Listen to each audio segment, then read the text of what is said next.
Good afternoon, everyone.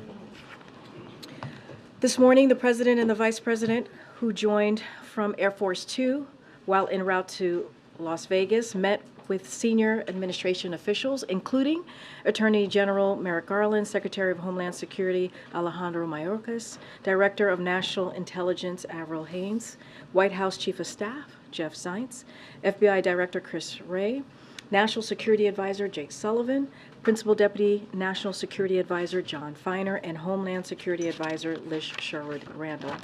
The President, Vice President, and their national security teams discussed steps they are taking to safeguard the homeland and the people of the United States, including Jewish, Arab, and Muslim communities, following the Hamas terrorist attacks in Israel.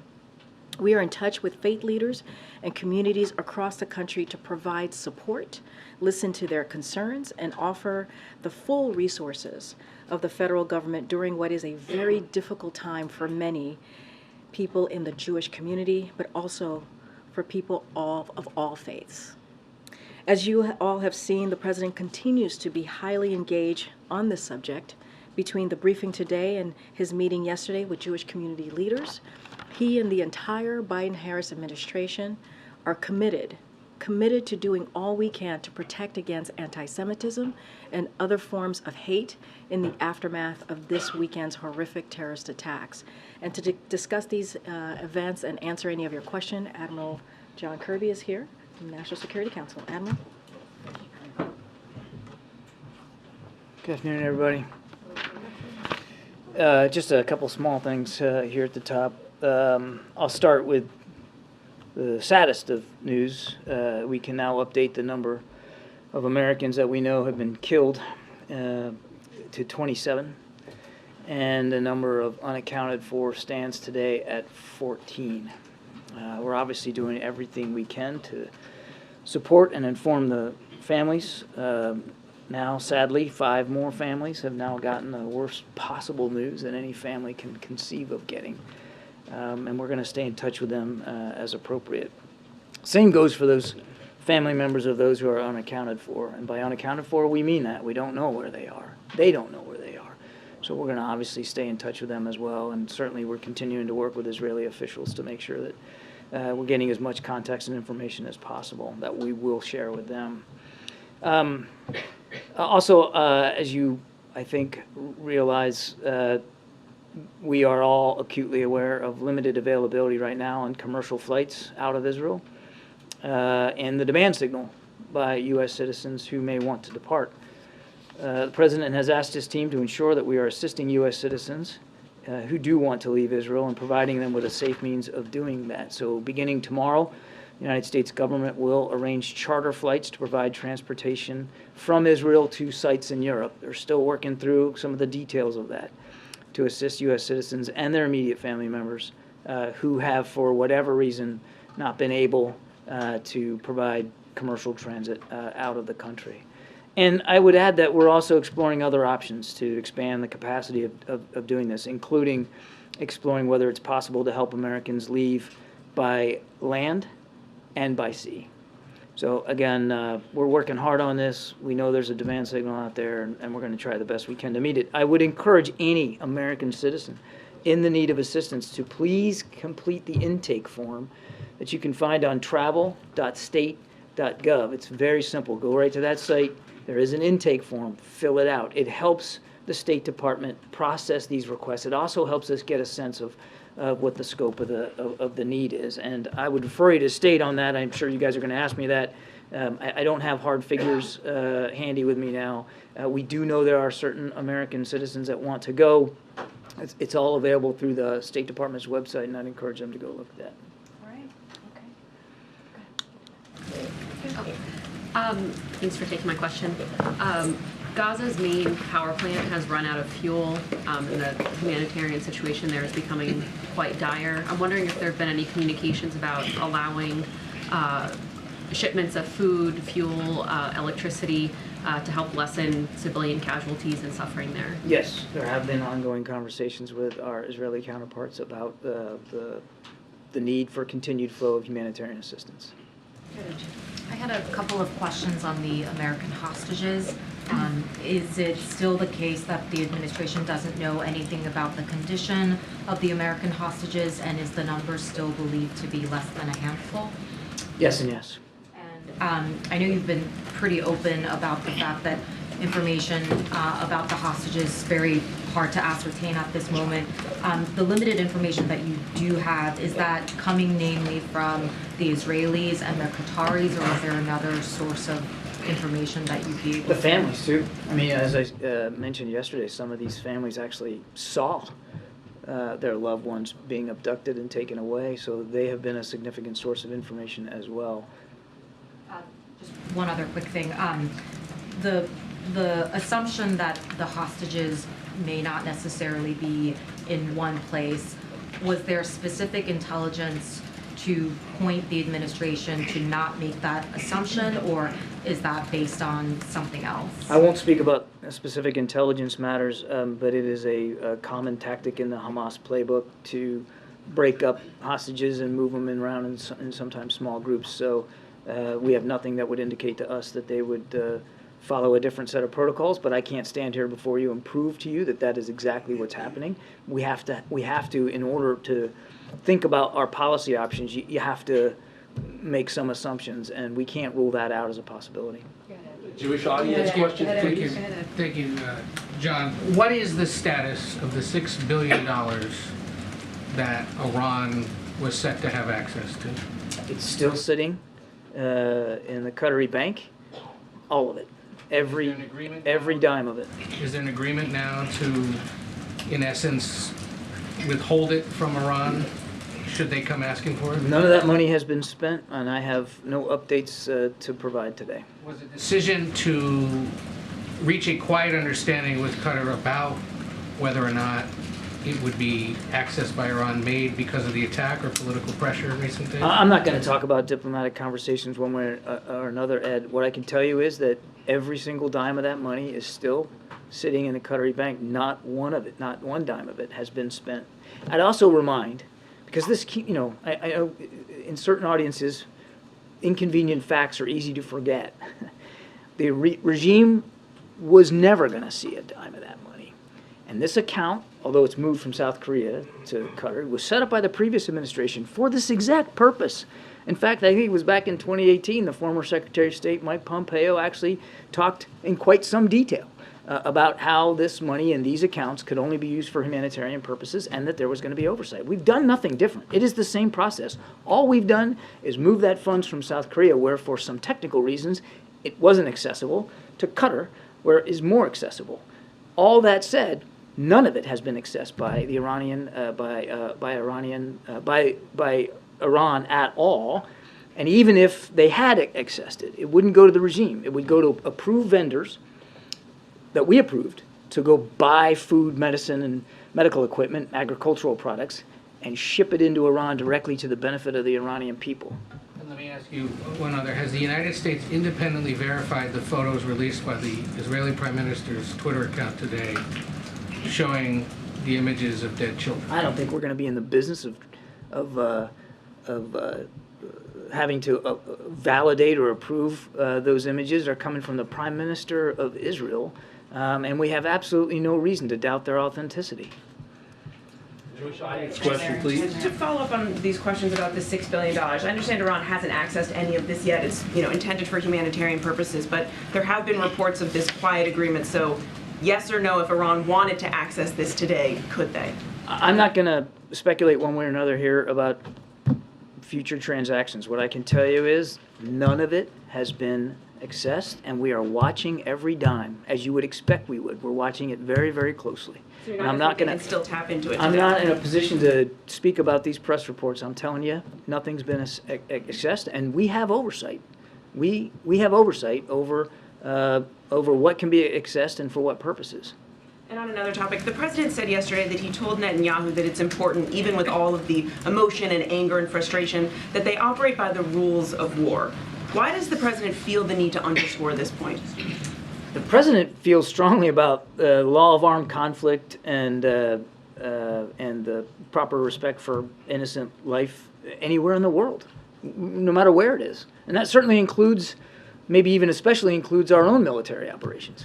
But is the president worried that Israel may have already violated the rules of war, or that they might going forward? It's just part of the conversations that we've been having with our Israeli counterparts about the prosecution of these military operations. The Palestinian people are likewise innocent civilians. They didn't ask Hamas to come in and do this, and I think it's always on the president's mind, the protection of civilian life. And just one last quick thing. I'm wondering what you made of the former president last night, calling the Israeli defense minister a jerk, saying that Hezbollah was really very smart. I'm not going to comment about comments on the campaign trail. That's well beyond the pale for me. Gotcha. Thank you. Kirby, can you give us an update on the intelligence about Iran's role in this? Anything changing in terms of what you're seeing, what the U.S. assesses to be Iran's role? No, I don't have any updates for you. We're still looking into this, but again, no direct evidence that Iran was a participant in these attacks in any way. But again, we're still monitoring it. We're still looking at it. And if I can go back, Mary, just while I'm not going to comment, I would just add that we take seriously our bilateral relationship with Israel. We don't get to decide, obviously, who their cabinet officials are. That wouldn't be our business. But we have strong relationships with them, and it's important now that those relationships continue to improve and grow, particularly in this time of crisis. And so we're focused on getting things done and supporting Israel. That's where our heads are. Joey. Yeah, thanks, Karine. Admiral, speaking of Iran, what did President Biden mean yesterday in his remarks when he said he, quote, made it clear to Iranians, be careful? What was that referring to? It refers precisely to his comments the day before about not wanting to see any third party, be it a terrorist group or a nation state, that might have hostile feelings towards Israel, that thinking that this might be a good time to take advantage of that and to widen and expand the conflict. Very much in keeping with what he said the day before. Well, was that message communicated to Iran, or? President of the United States said it publicly. I think that's pretty good communication. Jewish audience question, please. Thank you, Admiral. I just wondered if you could explain to us just about how the President came to say yesterday that he'd seen pictures of militants beheading children. Obviously, it's important to make sure that disinformation doesn't get out there. How did he end up saying that? He's referring to images I think many of you have seen, certainly your colleagues have reported on, and obviously Israeli officials have spoken to as recently as today. We know that Secretary Blinken was also shown some additional images by Prime Minister Netanyahu. The thing I think, and just allow me a second here, we all need to be prepared for the fact that there's going to be additional gruesome images coming out. And there's going to be some pretty tough reports for all of us to swallow. This is not over. And all that is, certainly the President's comments yesterday, to underscore the utter depravity and the barbaric nature with which these terrorists murdered and butchered innocent Israeli civilians. And that further underscores why, and this is what the President's specific point was yesterday, that we got to stay with Israel. We've got to continue to make sure they have the support that they need. But is the President actually seeing the photos? Yesterday there was... A couple of follow-up questions actually to what Mary had been asking. Regarding the issue about abiding by the laws of war, Israel does continue to halt supplies of food, other aid materials to Gaza. So I'm wondering if the U.S. feels that is an appropriate action by the Israelis, and if you made any concerns about that to the Israeli government. We are having conversations with Israeli officials about the continued need for humanitarian assistance for the Palestinian people who are victims here as well. Does the U.S. see that as any sort of a violation of the laws? I'm not going to stand up here and put a bumper sticker on it. We are having active conversations, as we would anywhere around the world, with their Israeli counterparts. And regarding the former president's comments last night, setting aside the politics of it, do you have any concern that he may have revealed classified information as it relates to the death of Soleimani in 2020 in his comments last night? I'm not in a position to comment on that right now. Jackie. Thank you, Karine. John, one quick one on the charter flights. Are those free of cost to American citizens? I would refer you to the State Department. Typically they are, but I mean, I don't have they're still working through the details of how they're going to coordinate these. And then on the $6 billion, we know that 100 senators were told on Tuesday night that the plan was basically to leave any requests for withdrawals pending indefinitely. And now we know that House Democrats were told by the Deputy Treasury Secretary behind closed doors this morning, pretty much the same, with one added layer, that there's an agreement with Qatar not to let those funds be dispersed. Why is it that you won't come out and say that the U.S. does not intend to let this money go to Iran? Jackie, we've always had, since the beginning, we've always had the ability to provide oversight over the disbursement of these funds. We've always had the option, if we wanted it, to look at transactions and to make a call about whether we found it valid or not. That has not changed. And even now, as you and I are speaking, none of that money has been accessed by anybody. It's still all there. Is it because we think that freezing it essentially again would complicate any negotiations with Iran or our ability to get Americans home in the future? I'm not going to go into any more detail. Okay, and then on the overland and by sea and by land efforts, I guess why is it that we find ourselves in so many situations trying to get Americans out, and that it's largely happening, not through a government effort, but we're telling, civilians to find their way across a border in a war zone. It happened in Ukraine. Why is it that we found ourselves in that position so many times, it seems? In what position exactly? Where we're directing American citizens to basically find their own way to U.S. help on the other side, whereas you've got other countries that are sending their military in or doing evacuations in a more formal way. Well, first of all, Americans and dual passport holders live all over the world, and sometimes they choose to live in places where bad things happen. We're not in a position of lecturing to Americans where they can go live, work, or travel, recreate. Number two, they don't have to tell us that they're there. So sometimes it's really hard to get a sense of what the population is. In places like Israel, there are a lot of Americans.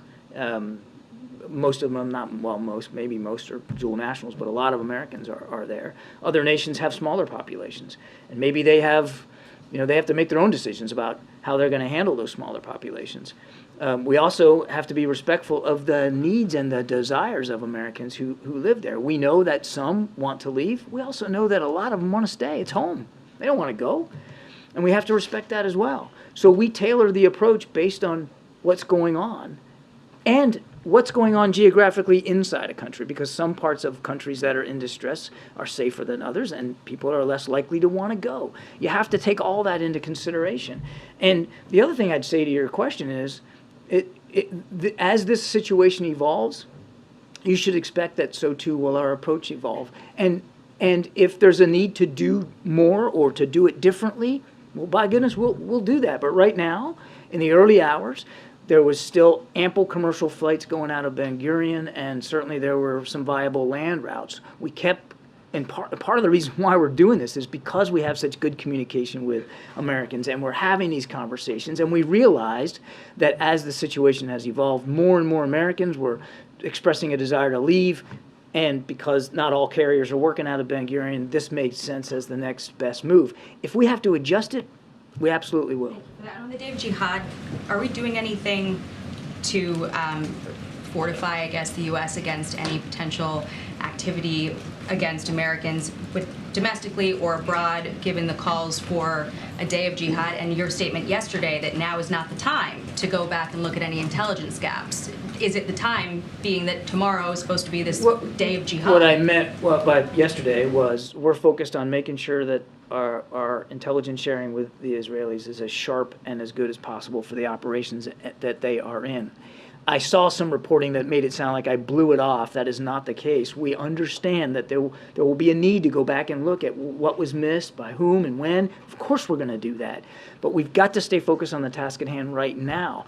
And as for your second question, absolutely. We are constantly in touch with local law enforcement, state and federal officials across the country to make sure that we are as vigilant as we can be to be able to identify and disrupt any threats to the American people. We're absolutely going to stay focused on that.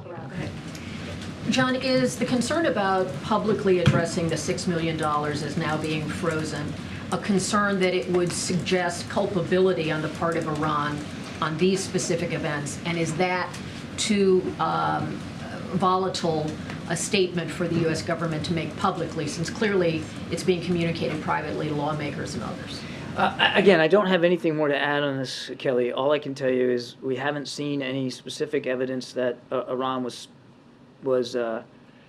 involved specifically with these attacks. But as we've said, broadly, yes, they're certainly complicit. We're not walking away from the fact that Iran has supported Hamas and other terrorist networks. So this is not about being unwilling to speak to culpability. We've already spoken to the culpability and complicity of Iran with respect to support to terrorist groups. I'm just not able to go into more detail than that. I would tell you that, again, I'm reminded, I know I sound like a broken record, but not a dime has been accessed, and we are watching it very, very closely. When the president spoke about the hostage situation in yesterday's event with Jewish community leaders and the fate of Americans broadly, and that he didn't want to say too much publicly for obvious reasons, could you just speak to what his view is about an American military role in another country when Americans' lives are at stake? How would he view the calculus there? Is it deferring to the Israeli, the IDF? Is it working in partnership? How would he describe, as Commander-in-Chief, what his priorities are with that kind of potential? As Commander-in-Chief, his first priority is always the safety and security of Americans that are overseas, as well as our own national security interests. And we have national security interests throughout the region. Moving the carrier strike group to the Eastern Med is part and parcel of that concern he has of our broader national security interests here. Now, the Israelis have made it very clear that they don't want foreign troops on their soil, that they want to prosecute these operations on their own, and they have every right to want to do that. Now, we have some experts that were already in country providing advice and counsel on like hostage recovery. We obviously have a terrific information and intelligence sharing relationship with Israel. We're working to improve that. And certainly we have a strong defense relationship when it comes to providing weapons and munitions, and we're doing that. And so there are no intentions, no plans to put American troops on the ground in combat. He hasn't been given any updated And there is no interest by the Israelis. or options to that effect since Saturday? There are no plans or intentions to do that, so there are no active planning efforts underway to do that. The Israelis have made it clear that they would not welcome that in any event. What we're going to do is make sure that, and this is a very capable, small, but very capable military, and we're going to do everything we can to improve those capabilities. Thanks a lot. Thanks a lot, Karine. Go ahead. You guys fight it out.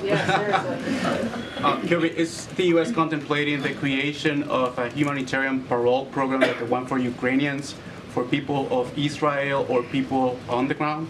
I'm not aware of any such plans. And I have another question. Is the U.S. willing to withhold the military aid to Israel until they create a humanitarian corridor? We are providing them military aid as we speak. So no, there's no plans of holding back military assistance. We wouldn't do that. The president has been talking now for 3 days about how we're going to keep giving them the capabilities that they need. That doesn't mean we aren't going to have conversations with them, as I've answered now 3 or 4 times, about humanitarian assistance and the importance of that getting into the people of Gaza. Do you see the creation of this corridor as an advantage for Israel?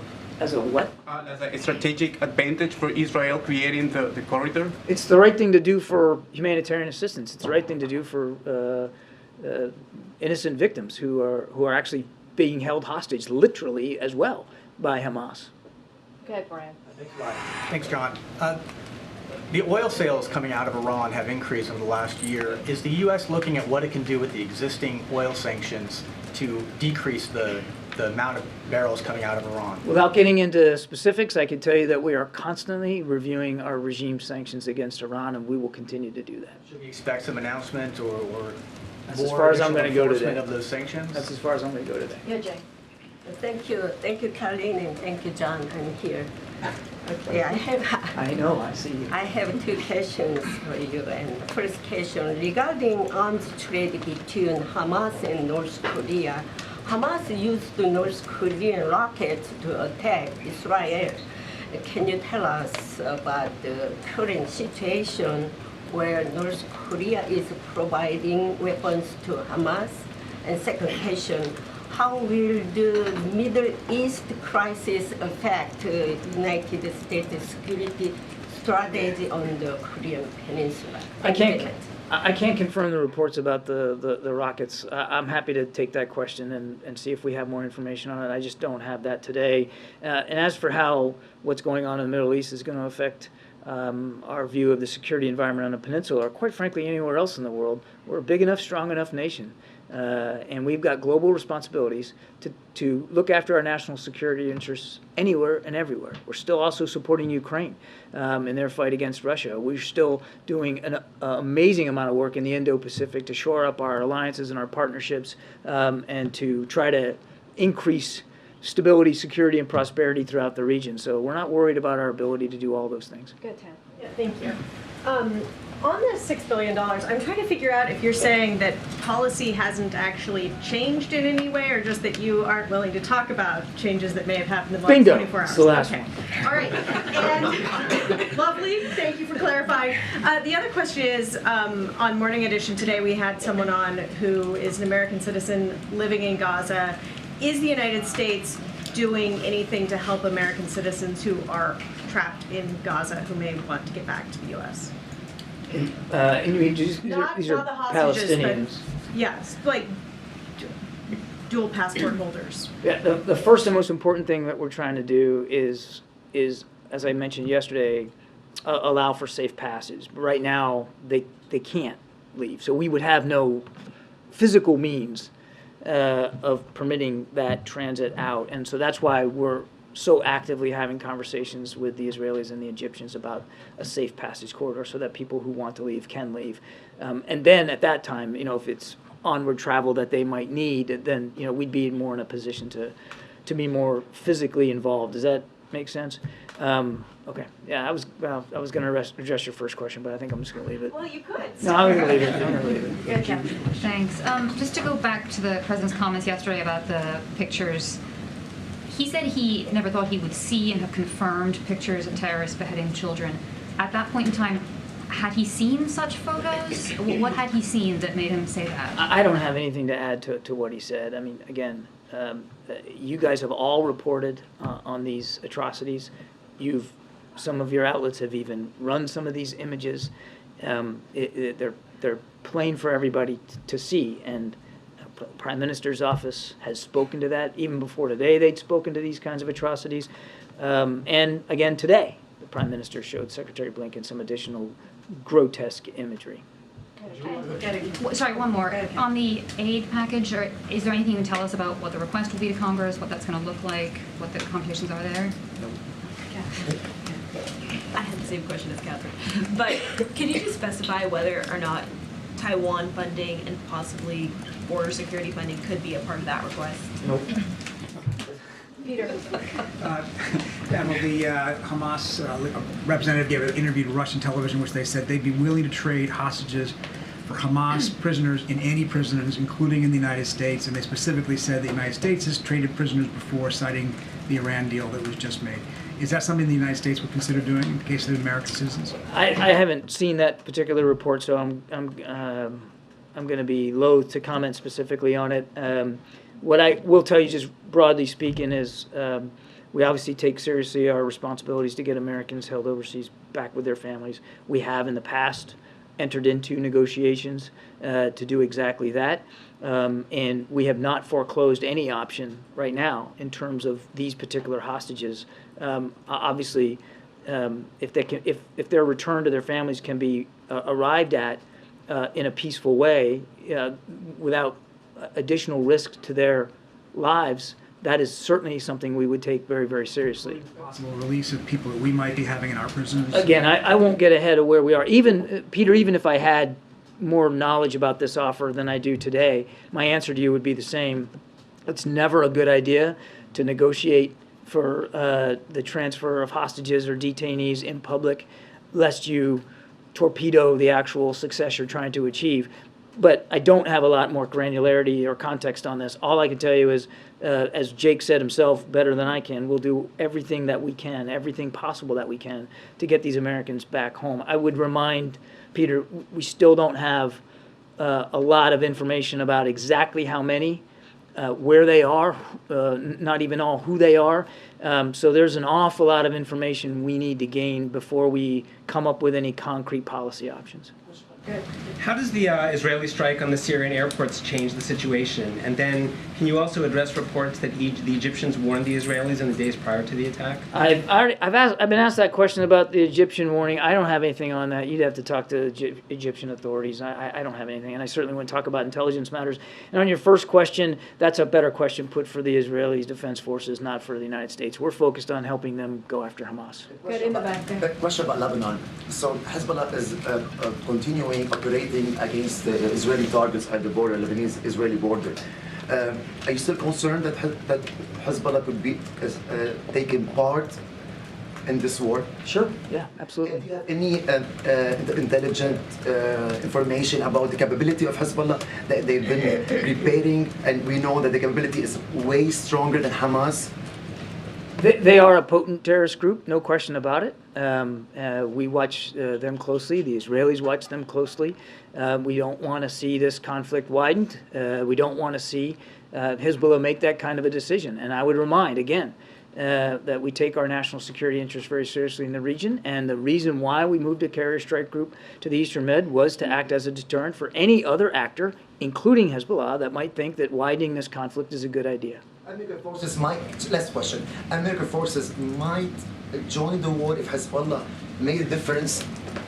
Are you implementing a policy decision there? No, I'm just asking. We have two big ships, one coming on our way. So I'm just wondering if Hezbollah changed the game and did they make a big impact in the war and made Israel look another surprise maybe. I appreciate the effort to try to get me to confirm a hypothetical. I'm not going to do that.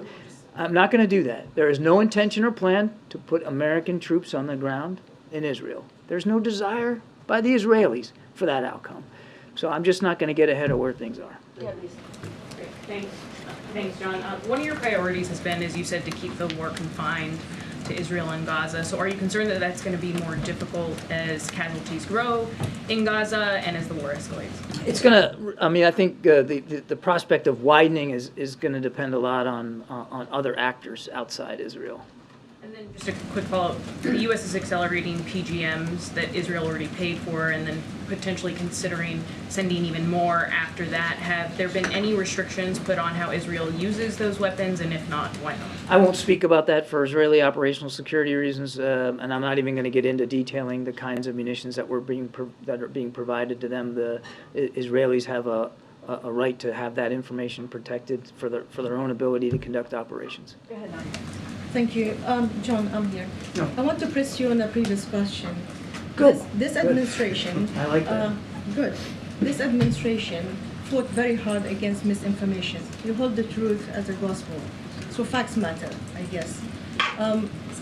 When you have misinformation, it leads to incitement and what to come.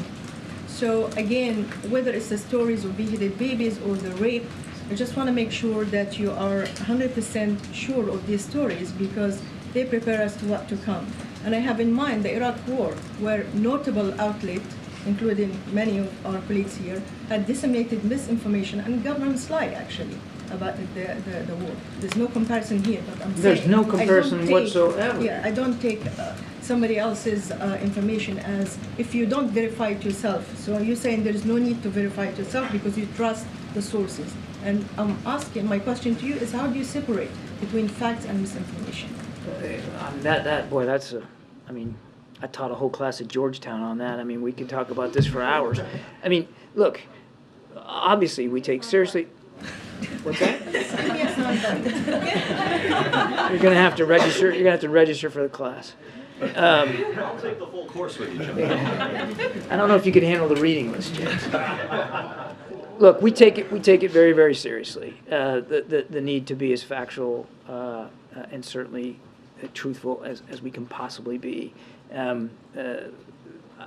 If you're suggesting somehow that we're taking that lightly, I mean, I again refer you to many of the reporting many of your colleagues have done, about the atrocities that have already taken place, in just the last few days. And comments made by Israeli officials themselves. It's obvious, sadly, but it's obvious what Hamas has proven willing to do to innocent Israeli citizens. We're not gonna shy away from talking about the grotesque nature here of what these terrorists have done. But I also think it's important that we all, and I don't mean this in a chastising way, but we all have to keep the larger picture in mind here of what's going on and how important it is for Israel to be able to eliminate this very real, very tangible, very demonstrable threat to the lives of their own citizens. One more question, just quickly. If you manage or succeed to open the border crossing with Egypt to Rafah, can you guarantee that Palestinians from Gaza who are exiting will go back? Because there is a fear Go back. Yes, to go back to Gaza after the war ends. Because there's a fear that when people leave, as history told us, since you're referring to Georgetown, they don't come back. So they don't come back. There's people worried about an ethnic cleansing, that when people leave, they don't come back. I know, I understand that. Our focus right now is making sure that, and not all of them are going to want to leave, but those who do, who really want to get out, that they have the ability to get out. That's the real first priority. And you know, if there's a concern about getting back in at the appropriate time, we'll certainly deal with that as a policy issue going forward. I mean, the bottom line here is that we know that Gaza is home for these people, and if they want to go back home, they should absolutely be allowed to go back home. But they should be able to make those decisions, just like citizens anywhere should be able to make those kinds of decisions. Naomi. Thank you. Today, Senator Bob Menendez was accused of being a foreign agent. Is the White House considering or will consider putting a national security assessment on the situation? I have nothing to update or comment on that. Yeah. Thanks, Karine. Hi, John. Is the White House concerned or have any response to the court order in Kenya that temporarily blocked deployment of security officers on the multinational mission to Haiti? And if this legal challenge is successful, is that concerning? Does that change the U.S.'s pledge in this mission? I'm going to have to take that question, sir. I wasn't tracking that. I don't want to speculate. Thanks, Karine. Thanks, Karine. Thank you, John. So a follow-up question on social media and misinformation. Social media platform X says it has removed hundreds of Hamas-affiliated accounts and has taken down thousands of posts since Hamas' attack on Israel. Does the administration think that enough is being done about potential misinformation surrounding this war, and how concerned is the administration about this? We've seen the reports that X has taken down quite a bit of misinformation. I mean, we certainly support those decisions. That kind of information has no business being out there. Certainly, when you know it's absolutely know it's false. So we're grateful and support that. That was obviously a corporate decision that they made, and again, we think it was done in the right vein. And a follow-up question on sending U.S. troops. So you said there's no intention and no plan to do so, but has it been ruled out? Is that still an option pending? There is no intention, no plan, and frankly, no desire by the Israelis for U.S. combat troops to be involved in this conflict. James, last question. Okay, thank you very much, Karine, and thank you, Admiral. 2 questions on the Mideast crisis. 27 Americans killed is a very large number. That is larger than the number of Americans who were killed by terrorists during our withdrawal from Afghanistan, larger than the number of Americans killed at the USS Cole, larger than the number of Americans killed at Benghazi or beheaded by ISIS. And I believe it's accurate to say that after all of those events, direct U.S. military action was ordered by the Commander-in-Chief. 27 Americans killed. Why is it the posture of the Biden administration to just let Israel handle this job, in essence, instead of U.S. forces going in and getting the guys that killed our people? James, we will do, as Jake said, everything we can to get those American hostages home with their families. We recognize that they are not the only people being held hostage. Other nationalities are included in that group. We don't have enough information right now to make a policy decision about how to do it. So I can appreciate the sense of urgency in your question. Believe me, we share it. But we aren't going to act one way or another until we have enough information to act upon. And then on the hostages issue, you have suggested that it's a very small number of hostages, American hostages, being held in Gaza, less than a handful. Treat yourself. And I assume that that assessment is still operative. Has there been any discussion amongst President Biden and his aides about how to avoid the fate of Jimmy Carter in this situation, where we actually saw the President of the United States and his administration become, in effect, hostages themselves to a foreign terrorist organization? With all the respect that President Biden has for President Carter, I can assure you that he is not focusing on history here, even domestic history. He's focusing on what's going on now and making sure that we are doing everything we can to support Israel and look after our national security interests in this moment, because this is not 1979, it's 2023. And Hamas is an organization that has existed for many years with the support of Iran. We've got enough challenges just dealing with this that we're focused on that and that alone. Thanks, everybody. Thanks, everybody. Thank you. Thank you. Appreciate it. Appreciate it.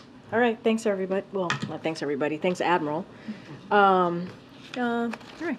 Go ahead, Sonia. Just one for me. What else do you have? Is the president okay with having a lawmaker who's accused of conspiring to act as an agent of a foreign government remain as a member of Congress?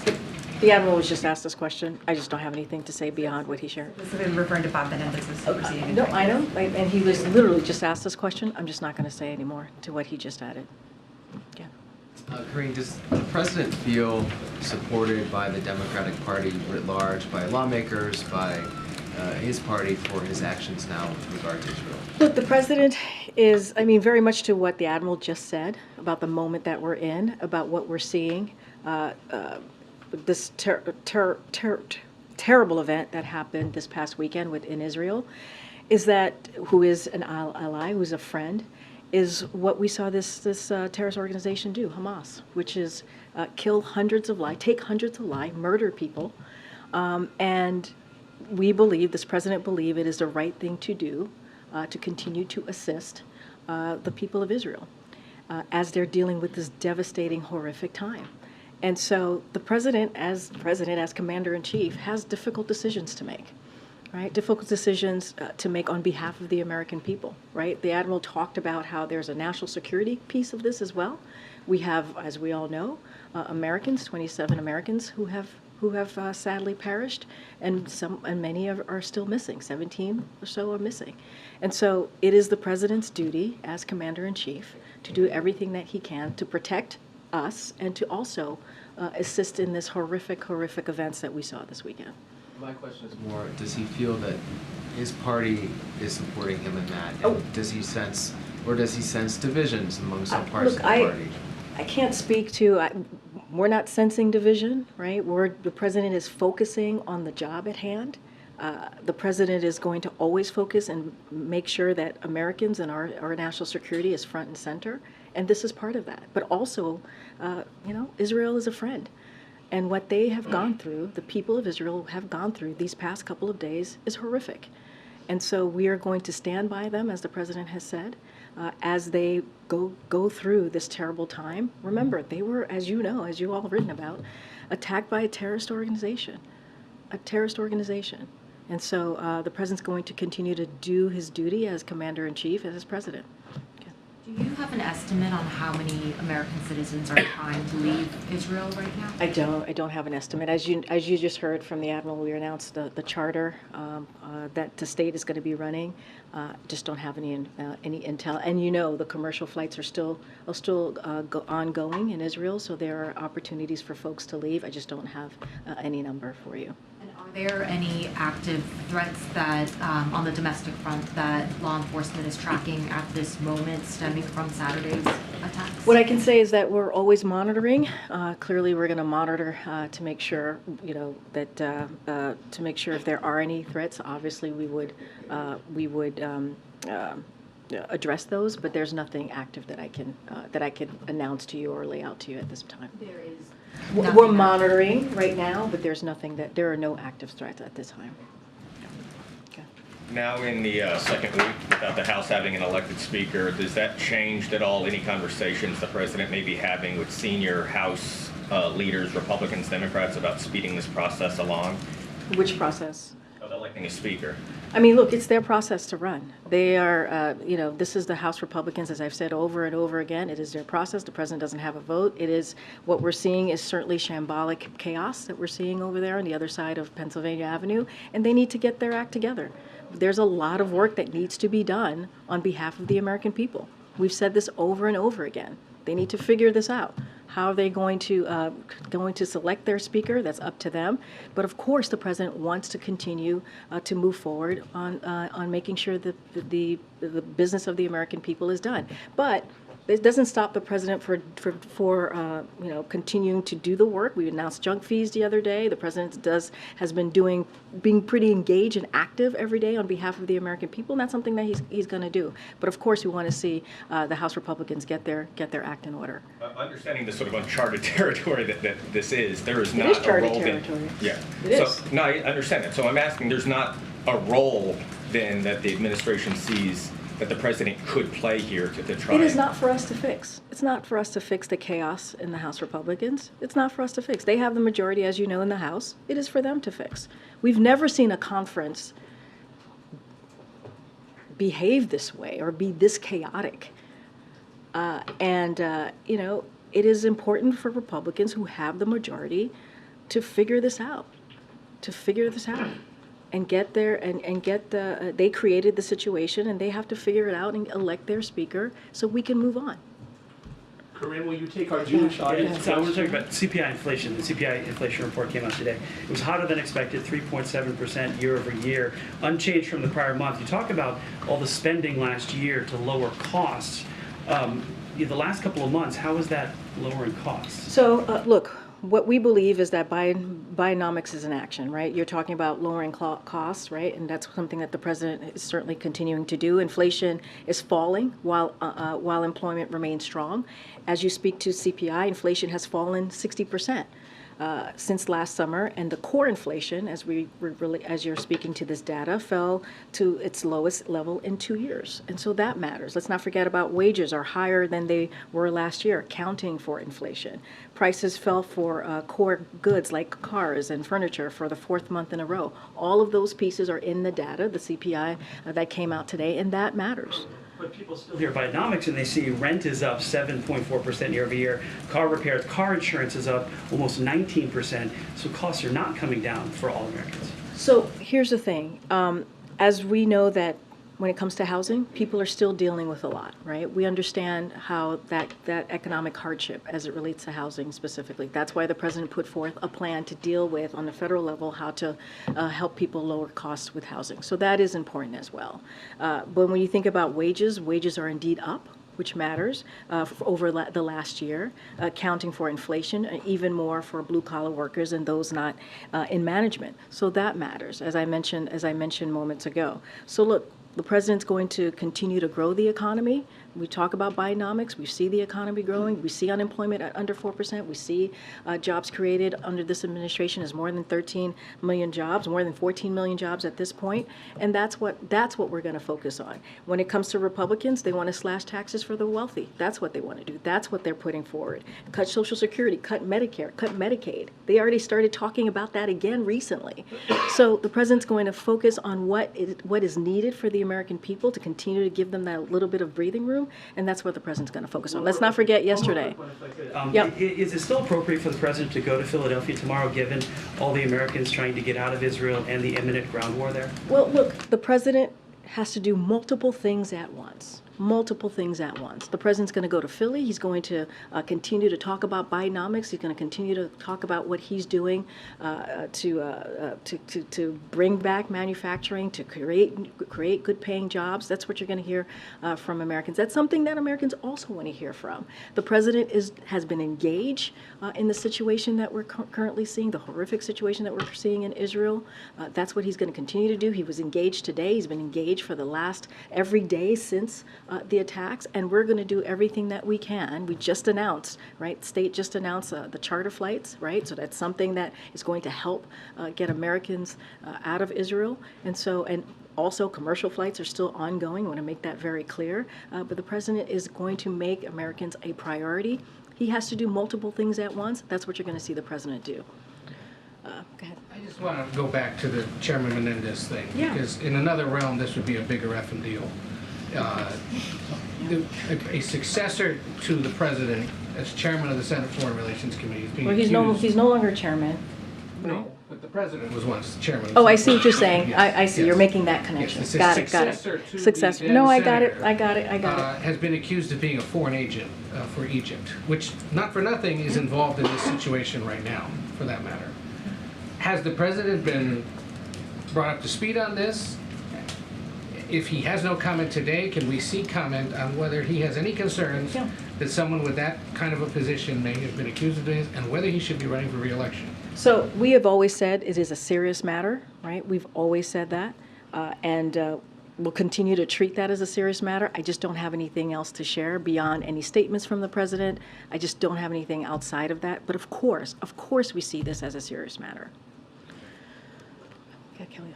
Has the president requested any sort of biographies on the families or the victims in Israel in order to have outreach? Would you expect, with this number of Americans killed, that he would have, by letter or call or something, anything you can share about that, direct President Biden to these American And families? it's a very good question. You know this President, Kelly O. You know this is a president when it comes to human tragedy like this or any type of loss. This is a president that takes this very seriously and tends to reach out and have those conversations with family members who have lost a loved one. I don't have anything to read out to you at this time, or to a plan or anything like that to lay out. But this is, of course, something as the President of the United States, Commander-in-Chief, to hear, to hear what has 27 American lives have lost. This is something that affects him deeply. If and when we do outreach and have any conversation with the families who have lost their loved ones, we certainly would share that. But of course, this is a president who wants to hear and wants to know about folks who lost their lives, and also wants to hear directly from the families. I just don't have anything to share at this time. Go ahead, Kath. Oh, go ahead. We also see that he attends Catholic Mass every week. Has he expressed any desire to go to a synagogue or a mosque, for that matter, or to have any kind of a faith experience in light of this? Don't have anything to share as the president visiting a synagogue or a mosque. Obviously, at the top of the briefing, I mentioned how we are there for all faiths who are potentially going through some really difficult times in this moment.